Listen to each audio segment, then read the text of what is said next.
नमस्कार विद्यार्थी मित्रांनो, history of Maharashtra by NS या यूट्यूब चॅनलमध्ये सर्वांचं मनपूर्वक हार्दिक स्वागत आहे। या व्हिडिओमध्ये आपल्याला मागचा एक व्हिडिओ आपण बनवला होता की त्यामध्ये आपण सजीवांची लक्षणं पाहिली होती।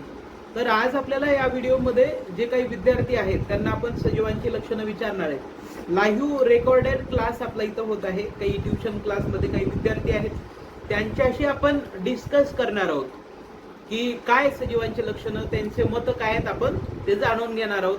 चला तर सर्वांचं मनपूर्वक हार्दिक स्वागत आहे।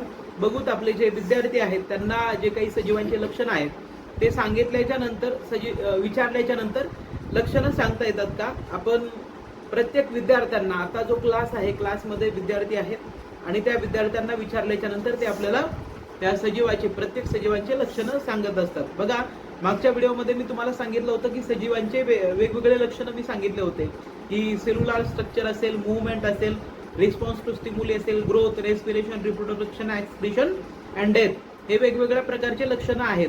पेशीमय रचना, पुन्हा हालचाल असेल, वाढ असेल, उत्सर्जन असेल, श्वसन असेल, प्रजनन असेल, मृत्यू असेल, हे वेगवेगळे सजीवांचे लक्षणं आहेत। तर आपल्या विद्यार्थ्यांना आज आपण या व्हिडिओच्या मार्फत त्यांच्याशी बोलणार आहोत, त्यांना ते लक्षण आपण विचारणार आहोत। एक विद्यार्थी करून ज्या विद्यार्थ्याचं मी समोर बसलेल्यापैकी नाव घेईल त्यानं काय करायचं, समोर यायचं आणि एक लक्षण सांगायचं। मी सर्वात पहिले आपला विनायक यमगर आहे, त्याला विचारू, त्यानं सजीवाचं लक्षण सांगायचं आहे। एक मिनिट, तुझ्याकडे कॅमेरा फिरवतो।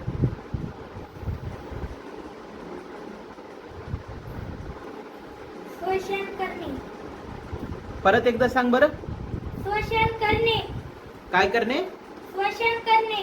श्वसन करणे म्हणजे प्रत्येक सजीव काय करत असतो? श्वसन करत असतो, आहे ना। श्वास घेणे, श्वास सोडणे, त्याला काय म्हणतात? श्वसन करणे। त्याला असं आपण म्हणत असतो, श्वसन करणे। हे काय सजीवाचं लक्षण आहे। विनायक खाली बस।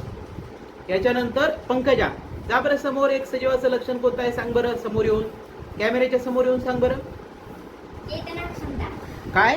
चेतना क्षमता। चेतना क्षमता। बर। याच्यानंतर अजून कोण सांगताय? विशाल, सांग बरं सजीवांचं एक लक्षण। बस पंकजा खाली बस। वाढ होणे।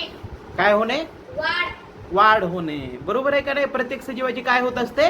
वाढ ही होत असते। कोणताही सजीव घ्या, कोणताही सजीव घेतल्याच्या नंतर त्याची काय होत असते? वाढ होत असते। त्याच्यानंतर बस बरं खाली। याच्यानंतर कृष्णा, सांग बरं पुढे येऊन, समोर येऊन एक लक्षण। हालचाल करणे। हालचाल करणे। प्रत्येक सजीव काय करत असतो? हालचाल करत असतो। प्रत्येक सजीव काय करत असतो? बघा, कोणताही सजीव घ्या, काय करत असतो? तो हालचाल करत असतो। तो पण सजीवांचं लक्षण आहे। बस खाली कृष्णा। यानंतर मीनाक्षी, सांग बरं सजीवाचं लक्षण एखादं, समोर येऊन।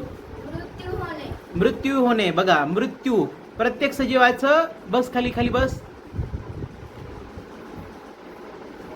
बघा, मृत्यू होणे, आहे का नाही?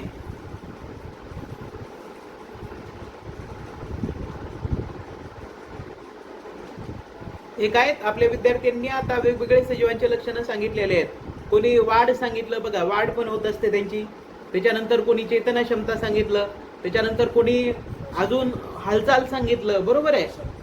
श्वसन करणे, श्वास घेणे, श्वास सोडणे, आहे का। प्रजनन करणे, स्वतःसारखा जीव निर्माण करणे, हे पण काय सजीवांचं लक्षण आहे। बघा, आपण प्रत्येक सजीवाचे लक्षण मी तुम्हाला 8 सांगितले होते। Cellular structure, movement, response to stimuli, growth, respiration, reproduction, expression and death, म्हणजे चेतना क्षमता, पुन्हा वाढ होणे, त्याच्यानंतर हालचाल करणे, श्वसन करणे, उत्सर्जन करणे, प्रजनन करणे, आहे ना। त्याच्यानंतर मृत्यू, हे काय सजीवांचे वेगवेगळे लक्षण आहेत। आता आपल्या विद्यार्थ्यांनी पुन्हा सजीवांचे लक्षणं सांगितलेले आहेत। तुम्हाला व्हिडिओ कसा वाटला? व्हिडिओमध्ये काही प्रश्न असतील, आमच्या चिमुकल्या विद्यार्थ्यांनी कसे प्रश्नाची उत्तरं दिले, प्रत्येकाला सजीवाचे लक्षणं या ठिकाणी कळालेले आहेत। तुम्हाला व्हिडिओ कसा वाटला नक्की तुम्ही सांगू शकता। धन्यवाद।